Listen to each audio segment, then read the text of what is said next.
Hi friends, தமிழோட unit 1ல் எல்லா பிடிஎஃப்மே நான் கொடுத்துட்டேன். படித்து முடிச்சிருப்பீங்க, சில பேர் படிச்சுட்டு இருப்பீங்க.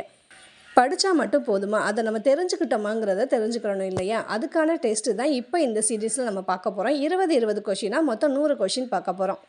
வாங்க ஃபஸ்ட்டு கொஷின் பார்க்கலாம். ஃபஸ்ட்டு கொஷின் பார்க்கலாம். சுனை சுனை பொருள் வேறுபாடு அறிக. சுனை அப்படிங்கிறது நீர்ச்சுனை, அபிமானம். ஆப்ஷன் பி தான் இதோட சரியான ஆன்சர். Next question. குரில் நெடில் வேறுபாடு உணர்ந்து பொருந்திய இணையை தேர்ந்தெடுக்குன்னு சொல்லியிருக்காங்க.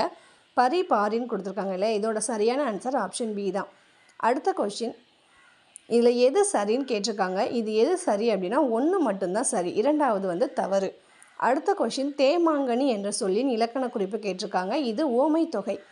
அடுத்த கொஷின் பண்பு பெயர் புணர்ச்சிக்கான சொற்கள் யாவை அப்படின்னு சொல்லி 5 சொற்கள் கொடுத்துட்டு அதில் எது பண்பு பெயர் புணர்ச்சின்னு கேட்டிருக்காங்க. அது 1, 2, 3 இது மட்டும்தான் சரியான ஆன்சர்.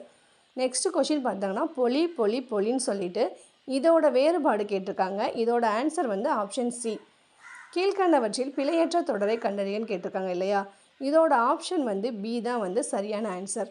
குரில் நெடில் வேறுபாடு கேட்டிருக்காங்க. விடு வீடு அதுக்கு ஆப்ஷன் சி தான் ஆன்சர். அடுத்த கொஷினில் ஒரு கொஷின் கொடுத்து அதில் எது அடுத்து வரும் அப்படின்னு கேட்டிருக்காங்க. இது ஆப்ஷன் டி தான் இதோட ஆன்சர். Next question. கணம் கணம் இதோட பொருள் வேறுபாடு பார்த்திங்கன்னா ஆப்ஷன் ஏ. கீழ்கண்டவற்றில் முற்றச்சத்திற்கான எடுத்துக்காட்டு கேட்டிருக்காங்க. ஆப்ஷன் 1, 2 மட்டும்தான் இதோட சரியான ஆன்சர்.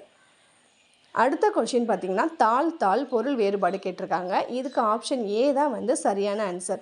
நெக்ஸ்ட் அடுத்த கொஷின் பார்த்திங்கன்னா தவறானதை தேர்ந்தெடுத்து எழுதுக தான் சொல்லியிருக்காங்க. இதோட தவறானது பார்த்திங்கன்னா 1, 3. அப்போ எது சரிங்கிறத நீங்கள் கீழே கமெண்ட் பண்ணுங்கள். இதுக்கு அடுத்த கொஷின் துலக்கம் துலக்கம் பொருள் வேறுபாடு கேட்டிருக்காங்க. Answer B. கீழ்கண்டவற்றில் பிழையற்ற தொடர் எதுன்னு கேட்டிருக்காங்க. ஆப்ஷன் டி தான் சரியான ஆன்சர். அடுத்து புனை புனைக்கு பொருள் வேறுபாடு. ஆப்ஷன் பி தான் ஆன்சர். நெக்ஸ்ட்டு கொஷின் பார்த்திங்கன்னா வரவறிந்தான் என்னும் சொல்ல எந்த புணர்ச்சி விதியை குறிக்கிறதுன்னு கேட்டிருக்காங்க. முற்றிய அழுகார புணர்ச்சி தான் இதோட ஆன்சர். அடுத்து வீரி வீரிங்கிறது பொருள் வேறுபாடு கேட்டிருக்காங்க. ஆப்ஷன் சி தான் ஆன்சர். நெக்ஸ்ட்டு கொஷினும் அதே பொருள் வேறுபாடு தான். ஆப்ஷன் சி தான் ஆன்சர். அடுத்த கொஷினும் பொருள் வேறுபாடு, ஏ தான் ஆன்சர். அடுத்து கடைசியாக பார்த்தோம் அப்படின்னா இணை எழுத்துக்கு பொருந்தாத தேர்வு செய்யுன்னு கேட்டிருக்காங்க. இணை எழுத்துக்கு பொருந்தாதது அப்படின்னா ஆப்ஷன் டி மட்டும்தான்.